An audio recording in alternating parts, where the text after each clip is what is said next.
Mapagpalang araw po. Dito po tayo sa Barangay 97. Dito po sa tahanan ni dating chairman Guillermo Saldaña. Ayan po siya, oh. Ayan. Ayan, kumakaway po siya. Magandang hapon po. Naglingkod siya sa bayan ng 20 years dito sa barangay. Wala nangyari. Naging kagawad, naging chairman. Matino siyang lingkod bayan, kanya lang nagkaroon sa sakit, na-stroke siya. Kaya hindi na siya makapagsilbi sa bayan.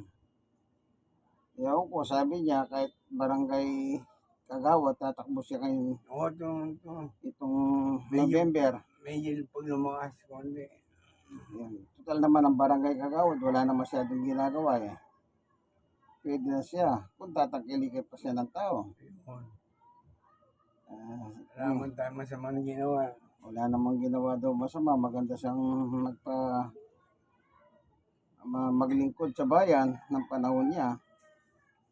Tatagal Kaya, ka ba ng 20 years kung 20 years, isipin nyo, 20 years, oh. Hindi ka nga magtatagal ng 20 years kung naging loko-loko ka. Ngayon, Bible study, home Bible study kami, itong Biblia.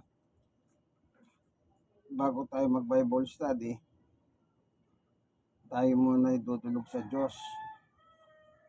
Panginoon Diyos, aming Ama na makapangyarihan sa lahat. Minsan pa, Amen. samahan mo po kami sa aming pag-aaral ng mabuting balita. Sa pangalan ni Jesus. Amen. Dito po sa San Lucas, meron tayong mababasang ganito. Ang sabi po sa San Lucas 2:11, sapagkat isinila ngayon sa bayan ni David ang inyong tagapagligtas, ang Kristong Panginoon.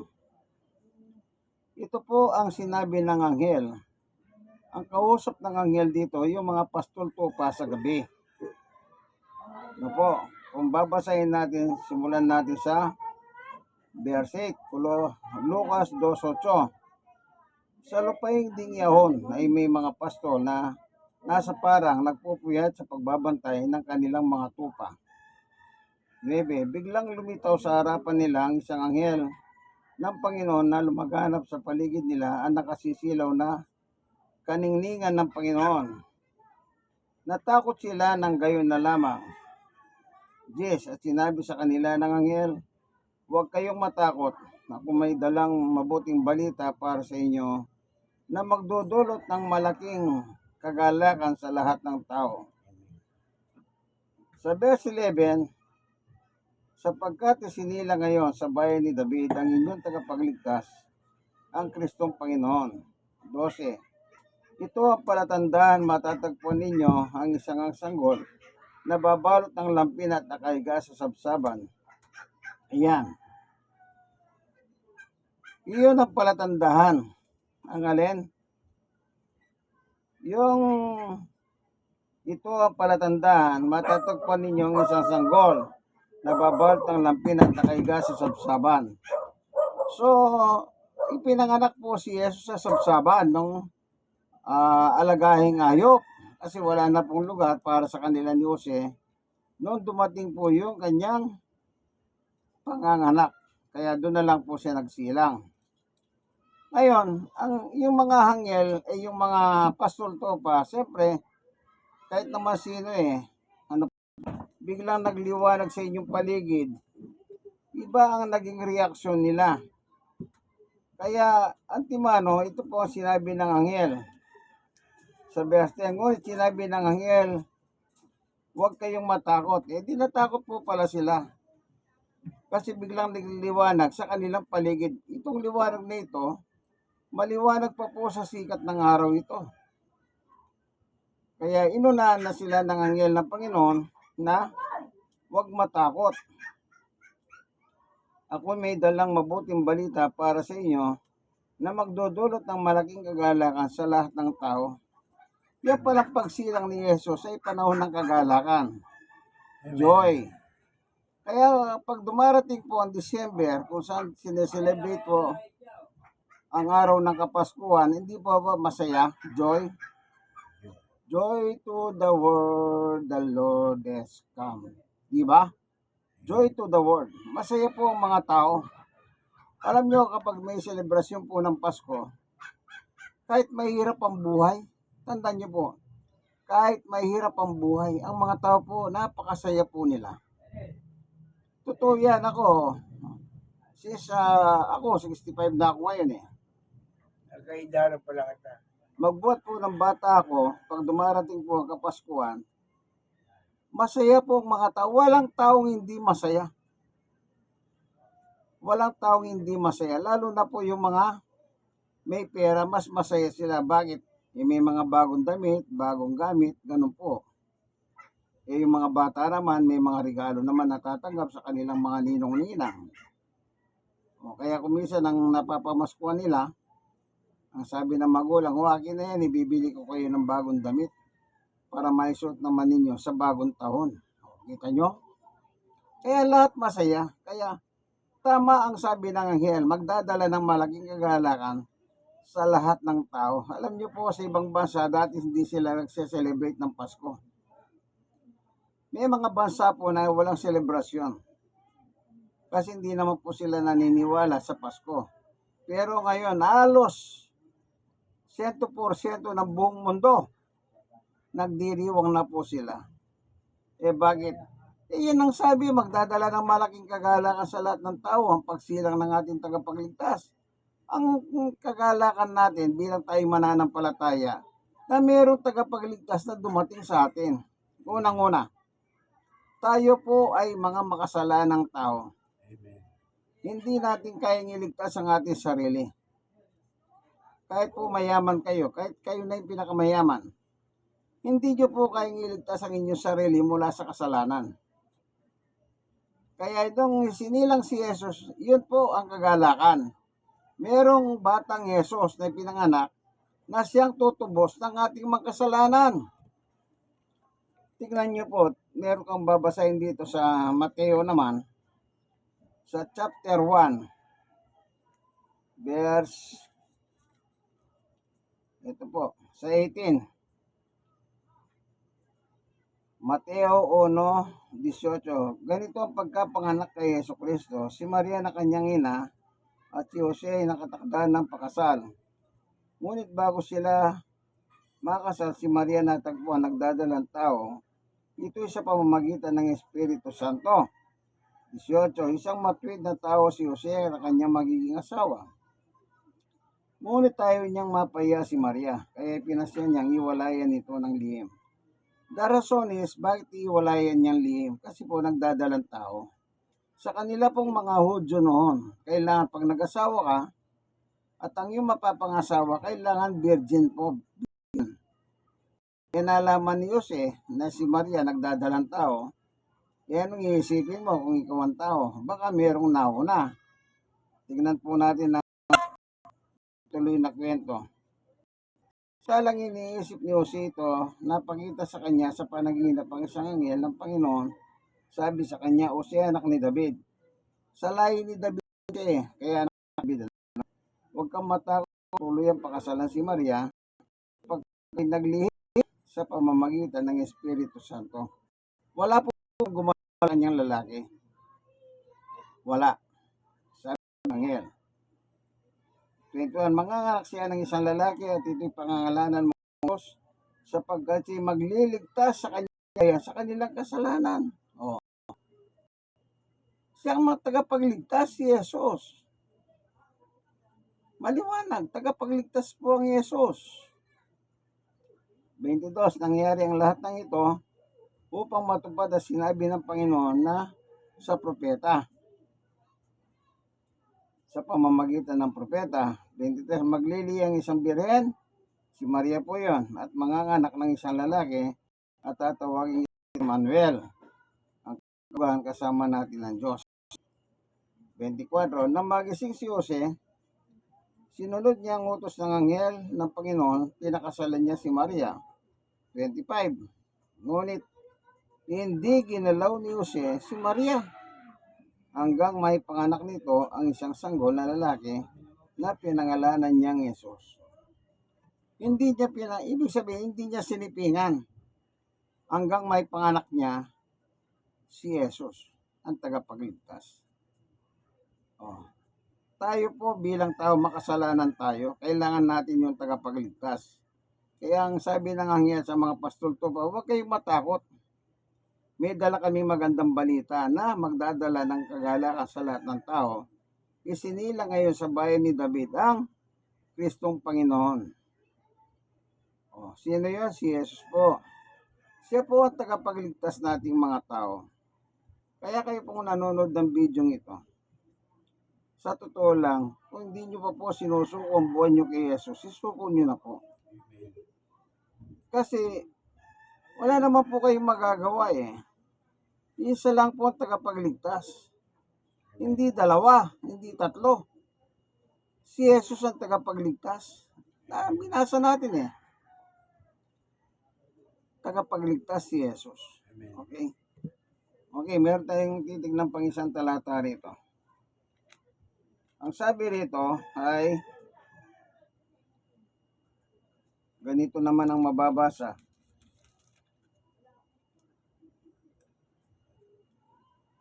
Ang sabi,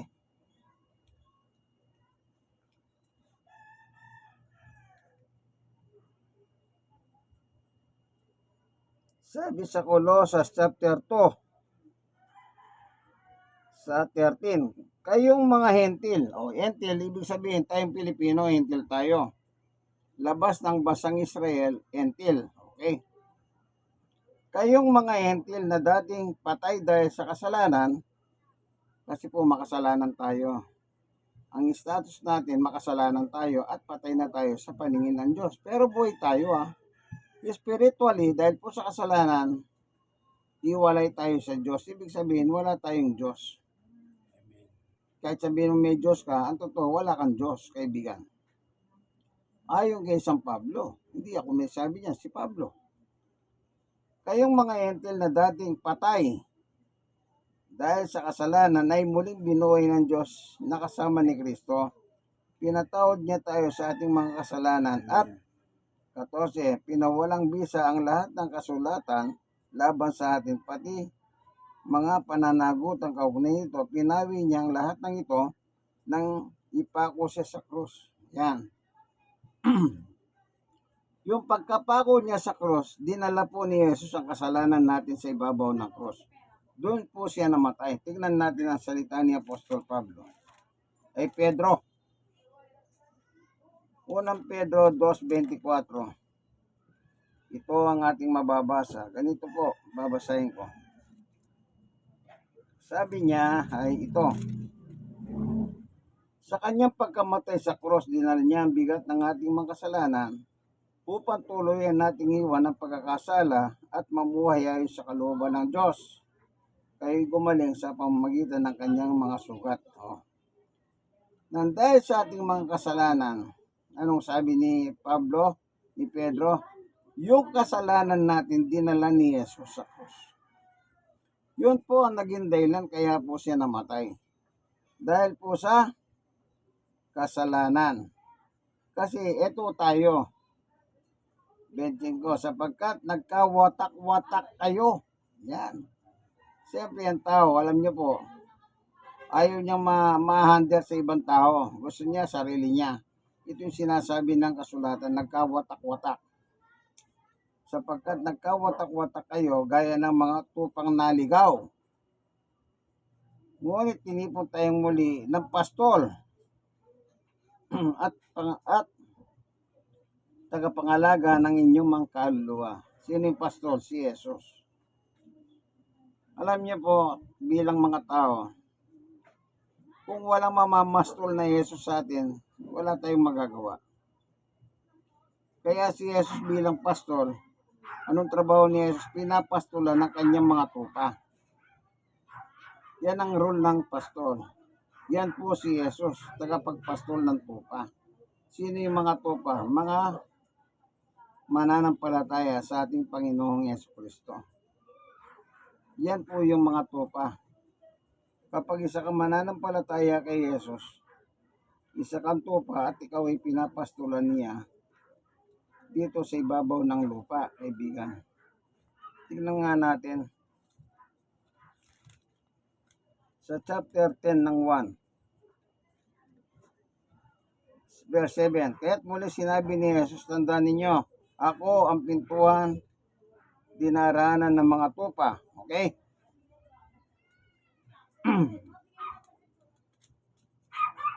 So, talon tayo dito sa 11. Akong mabuting pastol, hinihalay ng mabuting pastol ang kanyang buhay para sa mga tupa. O, hinihalay niya. Saan? Yung sa krus. Hinandog niya ang kanyang sarili sa krus. Namatay siya. Para kanino? Para sa mga tupa. O, siya kasi yung pastol. Tuloy tayo.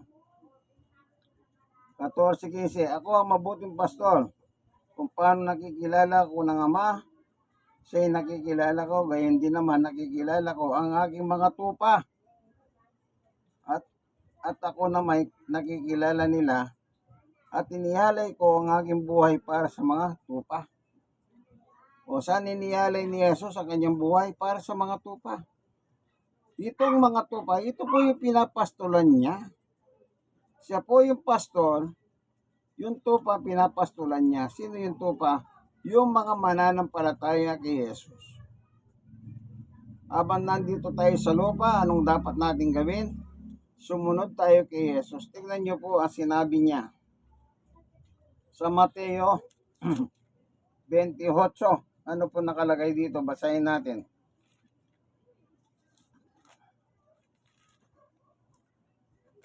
Basahin natin ha.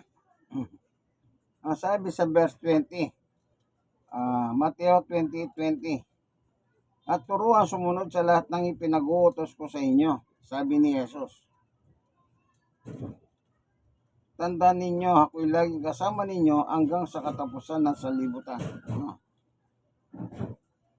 Yung mga tupa po, kailangan sumunod sila sa kanya, kay Jesus. Yan. Yan ang tupa. Tagasunod ni Jesus.